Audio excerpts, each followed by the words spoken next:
I want to talk about internal conflict versus external conflict.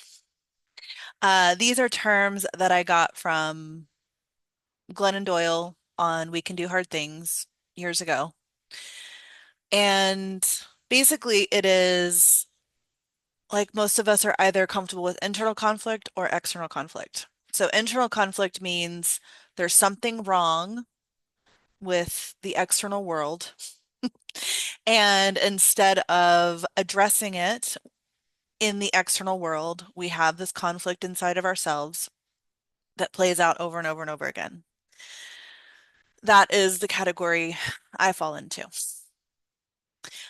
External conflict is there's something wrong in the world, and instead of letting it spiral inside of ourselves, you address it externally, and you're willing to go into conflict with people around you. And I mean, you can imagine if an internal person and an external person get together, it can be challenging because the external person thinks, I'm resolving this by addressing it with you. And the internal person is like, I'm being attacked. Um, so I was experiencing internal conflict. I was having this situation at work. I love my team. It's a remote job, so we're all, in different parts of the country. But I love them. We communicate on Voxer and not sponsored.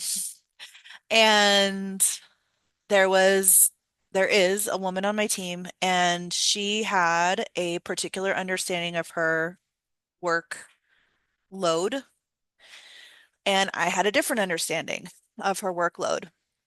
Her understanding left me with three-quarters of the workload on the days that she and I worked together, which, as you can imagine, felt shitty and uneven and built a lot of resentment and, kind of rage inside of me.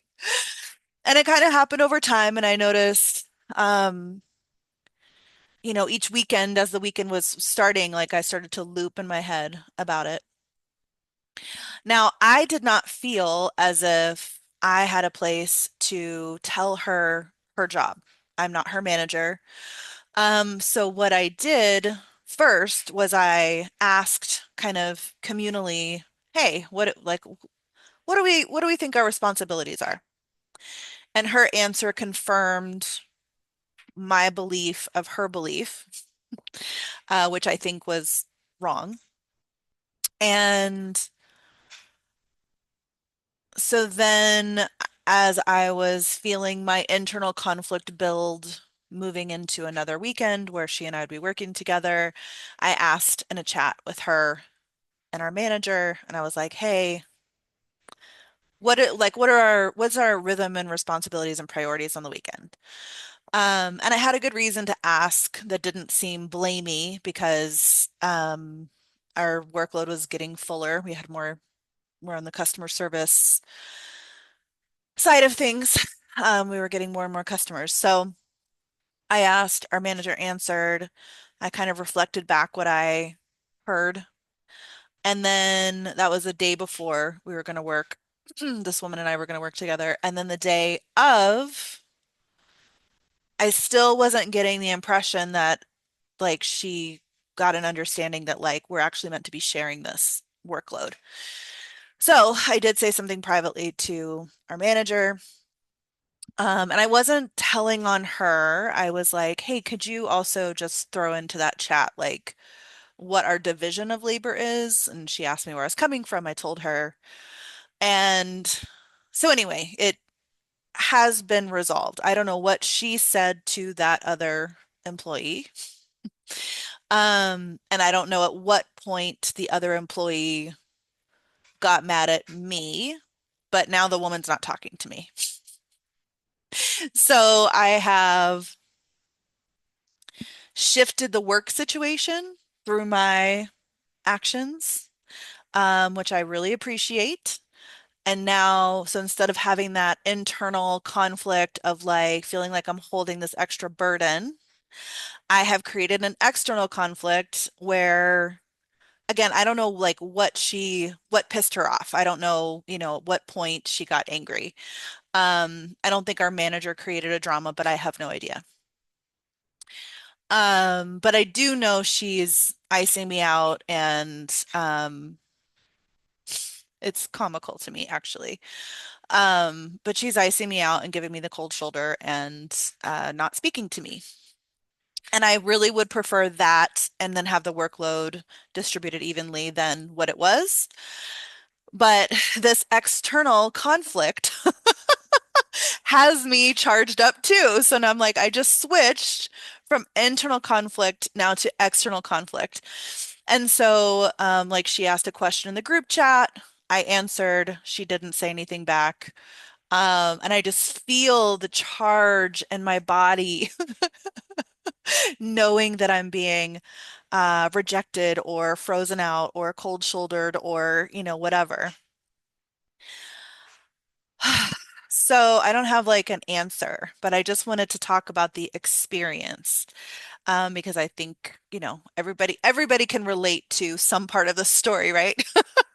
Either you hold it in and don't do anything, and then you just have the charge inside of you that loops around, or you do something, it has an impact. Sometimes that impact is the right impact. Like sometimes the answer creates a really good solution and everybody's in a better place.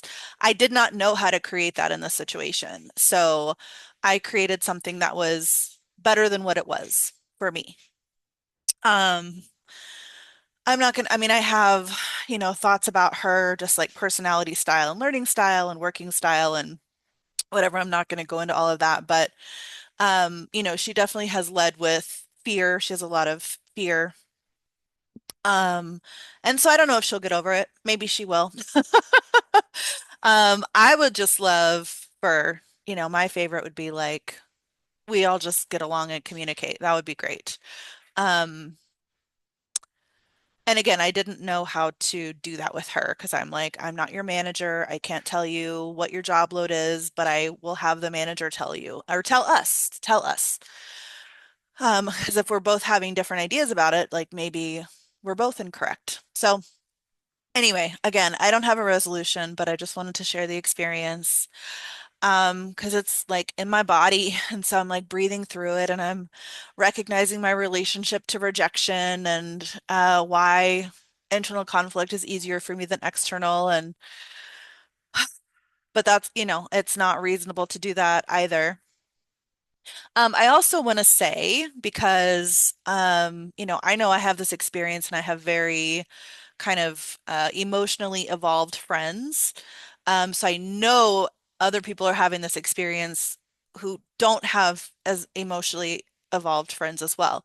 But like I will express a conflict story sometimes to my friends and they'll be like, "Well, did you say something?" And my answer is often no. And I have reasons. It doesn't mean those reasons are accurate or whatever. But I do have reasons that it makes sense for me not to say something. But the real reason is internal conflict is easier for me than external conflict. That's the real reason. So where are you on the spectrum? Hmm? Like I've been just my whole life, I've been more in the internal conflict and also like the internal resolution. Like that always made more sense to me. Like if this is something I'm having a problem with, then I should come up with the answer. But that's not just true, just in case you are that person too. It's not just true. Like just because we're experiencing something doesn't mean it's completely lies on our shoulders to do something about it or create a different feeling about it or whatever. Like sometimes we need to change something. There's something we need to do, not just accept the situation. Um, because that's like a limiting belief that I had for a really long time.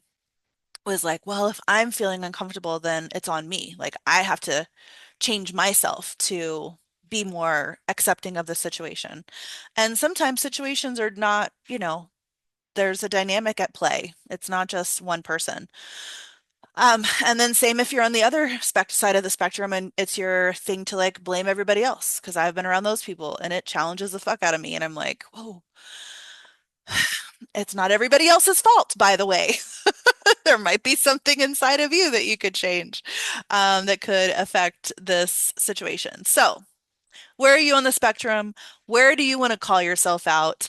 Where do you like not quite get it right? Let me know.